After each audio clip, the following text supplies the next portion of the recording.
بھی شکیل بھائی، کر میں لیا کریں گے۔ مفتی صاحب سے ایک سوال کرنا چاہتا ہوں کہ اگر کوئی بندہ 10 دن کا اعتکاف کر رہا ہے تو 2 دن یا 4 دن یا 10 مطلب کہ اسی دوران وہ بندہ بیمار ہو جاتا ہے، تو اتنی حالت اس کی خراب ہو جاتی ہے کہ اس کو گھر لے جانا پڑتا ہے، تو اس جو دن باقی بچتے ہیں وہاں پہ وہ کچھ کفارہ اس کا ہوگا یا کیا، مطلب کہ اس کے حوالے سے کچھ رہنمائی مل جائے؟ ماشاء اللہ۔ اعتکاف کے اندر اگر کوئی شخص اعتکاف بیٹھا ہے، اس نے 5 دن کا اعتکاف کیا، اس کی طبیعت خراب ہو گئی جس کی وجہ سے اس کو مسجد سے باہر جانا پڑا۔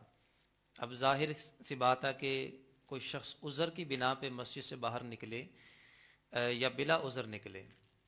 تو پھر ایسی صورت کے اندر اس کا جو اعتکاف ہے وہ ٹوٹ جاتا ہے۔ صرف 2 عذر اس حوالے سے شریعت میں بیان کیے گئے ہیں، ان 2 کے علاوہ اگر کوئی جی شخص مسجد سے باہر نکلتا ہے تو پھر اس کا اعتکاف ٹوٹ جاتا ہے۔ بیماری کی وجہ سے، جس طرح آپ نے ایک صورت مخصوص بیان کی ہے، تو اس میں جو شریعت کی طرف سے حکم بیان کیا گیا وہ یہ ہے کہ اگر کسی آدمی نے 5 دن کا اعتکاف کیا، جی اعتکاف کرنے کے بعد اس کی طبیعت خراب ہو گئی، اس کے بعد اس کو گھر لے جایا گیا، ہاسپٹل لے جایا گیا، اب اس کا جو اعتکاف ہوگا وہ ٹوٹ جائے گا۔ جی اب جب اعتکاف ٹوٹے گا تو اب سوال یہ ہے کہ وہ جو بقیہ دن ہیں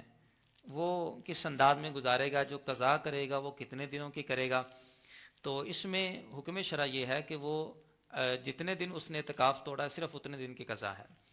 یعنی ایسا نہیں ہو سکتا کہ ہم اس کو بولیں کہ نہیں نیکسٹ ٹائم تم نے پھر دوبارہ 10 دن کی قضا کرنی ہے۔ 5 دن تو وہ سنت کے مطابق ادا کر جی چکا ہے، اب بقیہ جو 5 دن رہ گئے ہیں اگر وہ 5 دن مسجد سے باہر ہی گزارتا ہے، اس کی طبیعت اسی طرح ناساز رہتی جی ہے، تو اس کو صرف 5 دن کی قضا کرنی پڑے گی۔ جی یا وہ